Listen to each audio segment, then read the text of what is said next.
the doctor's 6-month checkup. And Holster got poked 4 times, and she had to drink an oral medicine thing. So I'm sure you are feeling very I don't know. I don't even remember the last time I got 4 shots though at once. Well, no, I do. When my finger happened. I fractured my finger. Can I get by here? I think I possibly can. I don't know if wifey can back there. Yeah. She did. She made it. I feel like I must have talked about the thing that happened with my finger at in last year in February, because my first episode of this podcast was me sitting in the recliner recuperating from the second surgery I had. But yeah, gosh, that seems like such a long time ago, and it was almost, coming up on next month, just about, actually yesterday, it was the 18th of December last year when I got COVID, and can't believe it's almost been a year. But yeah, last year, the start of the pandemic until December. Once December hit, that's when stuff was I had a couple rough months with getting COVID. Yeah, honey, you weren't even out of the oven yet. But I was at work, and I was listening to a podcast about a guy explaining the symptoms and how he got COVID, and he had mentioned this lower back pain and migraine headaches, and I was feeling those at the moment. And so I split, and that was one of the things for me personally that is so frustrating about this whole thing, is that there's so much pressure to, whenever you feel even the slightest tickle in your throat or a itchy nose or anything, you're supposed to just take yourself out of the game, and for the good of everybody. Although we have little irritations all the time that we can power throughout a year, and it's not contagious. And so it was super difficult early on, I felt, to judge whether what you were feeling was just you were tired, or it was a non-COVID sickness, because it seemed like everything was categorized under the umbrella of as COVID. So I didn't feel, I thought I was just going to be able to power through whatever little ailments I was feeling that day, on that time, which I believe was a Thursday.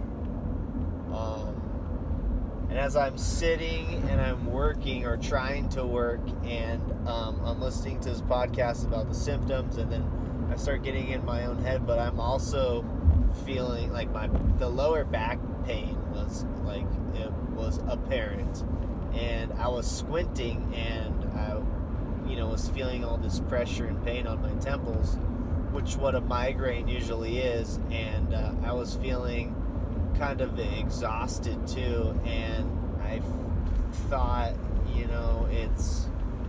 I need to, I don't know, I've definitely, once the symptoms were linked with someone who had it, and I was just feeling so exhausted, I was like, this is probably the situation where I should I should leave. I should at least leave work. And so I did, and I went to school first to drop off because the only volleyball we could do was outdoor on the grass, and I had all these volleyball nets still in the back of my car, so I wanted to drop them off there so that they could, so the other coaches could handle it. I mean, ironically, it was so windy that day anyways, we ended up not doing the practice that day. But yeah, we didn't do the practice that day. But I just felt like so terrible. And I tried to sleep, but I couldn't. And yeah, I don't know if I actually ran a temperature or anything, but it's definitely, I felt exhausted, and it was the lower back pain and the migraines that hurt the worst. And that was a Thursday, and the 18th, and the Christmas was like a week away, so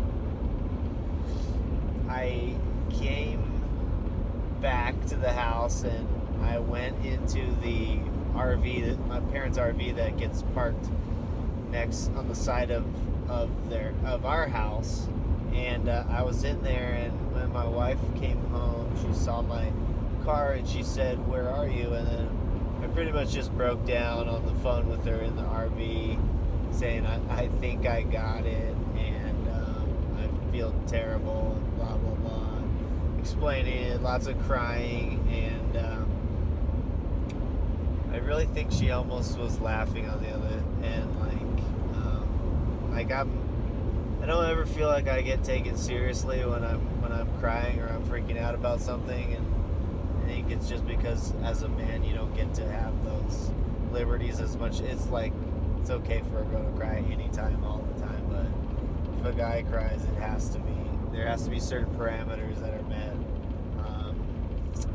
But I don't know, I felt terrible, and so I think I started looking up all the places to get COVID tested that was like as quick as possible. What is it, rapid response or whatever? And I just couldn't find a place in town that would do it fairly cheaply. I think I could have snagged a spot like a day or two later.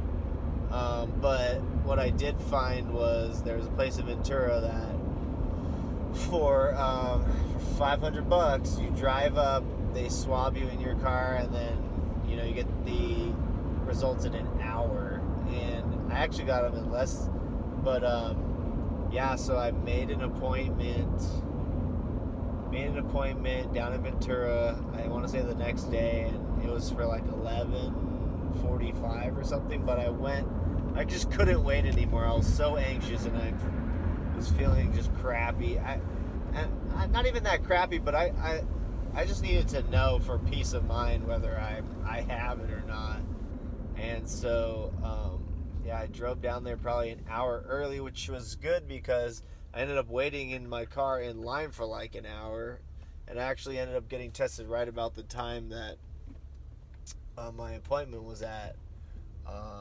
But I didn't feel good. It hurt my back to drive down there, just because the way you sit, there's a little bit, it hurt the lower back, and I didn't even have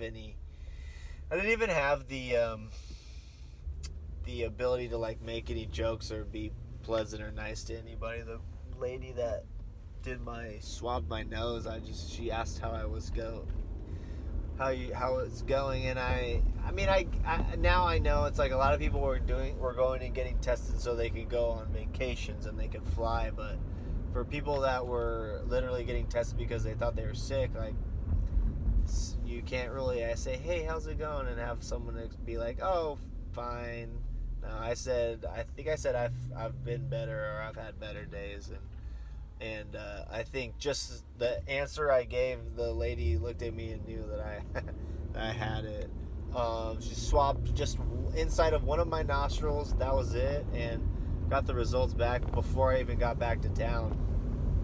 But and yeah, just like, what a relief just to know, like, okay, all right, tested positive, I have it, and it's really not that. It was more like nerve wracking knowing whether if I had it or not than actually knowing and then being like, okay, I just need to quarantine for 10 days and stay away and this and that. But as I was driving back, like I said, I spent all of my Christmas bonus on getting quick rapid COVID tests. So I spent $500 to get COVID tested, and then I was thinking, well, before I got my results, like, if I'm not positive, then I'm gonna feel just terrible that I spent so much money to get tested that quickly. And let's say, like, maybe they don't even need to test it. Maybe they just go off the symptoms that you wrote down, and then they literally just say, "Oh yeah, you have it," to make my $500 seem worthwhile. And I just don't think that there was nothing to be gained for them to tell me I didn't have it, and everything to be gained in a pandemic for someone to say they do have it. So that kind of just fuckery was messing with my head when I wasn't feeling good anyways. So it was just, yeah, I came home, I screenshotted the to my wife, and then then I started calling everybody and that I thought to tell them, and gosh, now it just seems like, God, what a fiasco.